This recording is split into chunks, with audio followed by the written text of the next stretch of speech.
روس کے تیل کا عالمی منڈی میں حصہ 7% ہے۔ روس پر پابندیوں سے تیل کی قیمتوں پر بڑھتے ہوئے دباؤ کے پیش نظر امریکی عہدیدار وینزویلا پر عائد پابندیوں میں نرمی کرنے پر غور کر رہے ہیں تاکہ اسے زیادہ خام تیل برآمد کرنے کی اجازت دی جا سکے۔ اس سے یہ امید بن رہی ہے کہ اس سے عالمی سطح پر تیل کی فراہمی میں کمی سے پیدا ہونے والے ممکنہ مسائل کم کرنے میں مدد ملے گی۔ لیکن کیا یہ امید پوری ہو پائے گی؟ ماہر معاشیات ڈاکٹر زبیر اقبال ہمارے ساتھ اس وقت موجود ہیں۔ ڈاکٹر زبیر، امریکہ اپنی توانائی کی ضروریات کا صرف 8% روسی تیل سے پورا کرتا ہے۔ کچھ امریکی حلقے سمجھتے ہیں کہ روسی تیل کی درآمد پر پابندی کے فیصلے سے روس سے زیادہ امریکی متاثر ہو رہے ہیں۔ کیا اثر دیکھتے ہیں آپ خود اس پر، امریکہ کے اس فیصلے پر کس طرح سے امریکہ پہ اثر ہو رہا ہے اس کا؟ دیکھیے، دو چیزیں ہیں۔ ایک تو یہ کہ اب جہاں تک روس کا تعلق ہے، روس کی جو کنٹریبیوشن ہے امپورٹس میں، امریکی امپورٹس میں، وہ اتنی زیادہ نہیں جس کی وجہ سے بڑے سیریس قسم کے اثرات پیدا ہو سکیں۔ ایک تو بات یہ ہے۔ دوسری بات یہ ہے کہ چونکہ جب آپ پیٹرولیم کے متعلق یا کروڈ آئل کے متعلق سوچتے ہیں تو آپ گلوبلی سوچتے ہیں، آپ بائی لیٹرلی نہیں سوچتے۔ اس کی وجہ یہ ہے کہ یہ گلوبل مارکیٹ ہے۔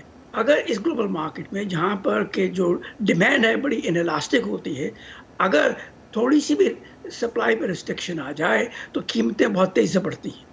اب ان کو دیکھتے ہوئے محسوس یہ ہو رہا ہے کہ جہاں تک امریکہ کا تعلق ہے، یہ تھوڑی سی ریسٹرکشن کے باوجود، جو کہ صرف 3% کے برابر ہے، 8% کے برابر نہیں ہے، تو اس کے جو اثرات ہوں گے وہ سیریس اس لیے ہو سکتے ہیں کہ اس سے ایک غیر یقینی پیدا ہوتی ہے۔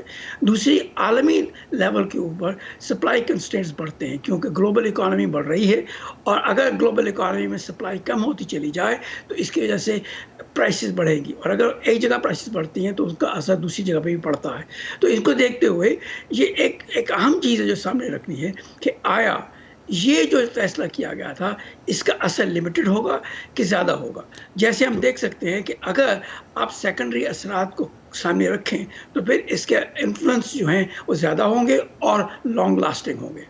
تو روس پہ ان پابندیوں کا کوئی فوری اثر آپ کو سمجھ آتا ہے؟ کچھ ہو سکتا ہے ایسا؟ بیکاز نارملی جو کانٹریکٹس ہوتے ہیں وہ تو ایڈوانس میں ہو چکے ہوتے ہیں۔ اگر 45 دن کا بھی کانٹریکٹ ہے تو کس طرح اثر ہوگا روس پہ اس کا؟ دیکھیے، یاد رہے کہ جہاں تک روس کا تعلق ہے، روس کی 1% جو ایکسپورٹس ہیں پیٹرولیم کی وہ امریکہ آتی ہے، تو اس لیے یقیناً امریکہ روس کے اوپر اتنا اثر نہیں پڑے گا جتنے کہ ایکسپیکٹ کیا جاتا ہے۔ اس کی وجہ یہ ہے کہ شارٹیجز تمام دنیا میں ہیں۔ اگر وہ امریکہ کو ایکسپورٹ نہیں کر سکتے تو وہ دوسری جگہ پہ ایکسپورٹ کرنے کے قابل ہوں گے۔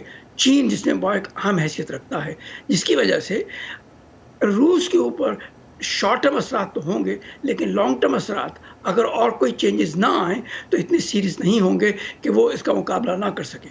تو میرا کہنے کا مطلب یہ ہے کہ انسرٹینٹی ضرور ہوگی، غیر یقینی ضرور ہوگی، اور گلوبل اکانومی کی وجہ سے جو اس میں ڈیمانڈ ہے اس کی وجہ سے جہاں تک روس کا تعلق ہے اس پہ اتنا اثر نہیں ہوگا جتنا کہ لوگ ایکسپیکٹ کرتے ہیں۔ ڈاکٹر صاحب، امریکی حکومت کی کوشش جو ہے روسی تیل پر پابندی سے پیدا ہونے کے بعد ہم دیکھ رہے ہیں کہ تیل کی سپلائی میں جو کمی ہے وہ سعودی عرب یا وینزویلا سے شاید پوری کرنے کی کوشش کی جا رہی ہے۔ لیٹس اسیوم کہ سعودی عرب اور وینزویلا دونوں مان جاتے ہیں، اور اس کا فائدہ آپ کو کیا لگتا ہے؟ صرف امریکہ کو ہوگا، اس کے اتحادیوں کو، یا پوری دنیا کو اس کا فائدہ ہوگا اگر سپلائی بڑھتی ہے؟ بیکاز اوپیک کی میٹنگ تو اینڈ آف دس منتھ آ رہی ہے، اس پہ فیصلہ تو شاید اوپیک کا تو بعد میں آئے گا۔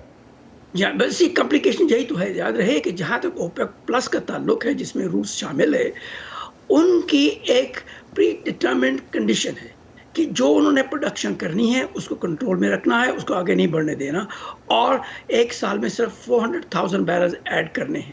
جس کا مطلب یہ ہے کہ اگر وہ اپنے اس فیصلے پہ قائم رہتے ہیں، اس معاہدے پہ قائم رہتے ہیں، تو پھر پروڈکشن نہیں بڑھ سکتی۔ جہاں تک سعودی عربیہ کا تعلق ہے، جیسے آپ کو معلوم ہے کہ سعودی عربیہ نے ابھی سے معاوضات کر دی ہے کہ وہ پروڈکشن آگے نہیں بڑھا سکتے، اسی طرح یو اے ای بھی نہیں بڑھا سکتا۔ ڈاکٹر صاحب، ایک چیز پاکستان کے حوالے سے لاسٹ میں جاننا چاہوں گا۔ پاکستانی وزیر اعظم نے حال ہی میں ہم نے دیکھا پیٹرولیم مصنوعات کی قیمت میں تقریباً 10 روپے کمی کی۔ پاکستان اپنا تجارتی خسارہ کیسے پورا کرے گا اس کے بعد، جبکہ ایک طرف دنیا میں جنگ لگی ہے، فنڈز کہاں سے ارینج ہوں گے، اور پاکستان کے سیاسی حالات بھی خاصی غیر یقینی کا اس وقت شکار ہیں؟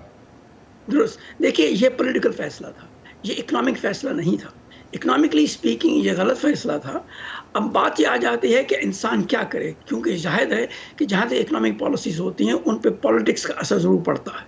یہ فیصلہ اگر آپ پیورلی اکنامک بیسس پہ دیکھیں تو غلط ہے، لیکن اگر پولیٹیکل بیسس پہ دیکھیں تو شاید اس میں کوئی میرٹ نظر آنا شروع ہو جائے، لیکن اس کے کانسیکوینسز جیسے آپ نے فرمایا ٹھیک نہیں ہوں گے۔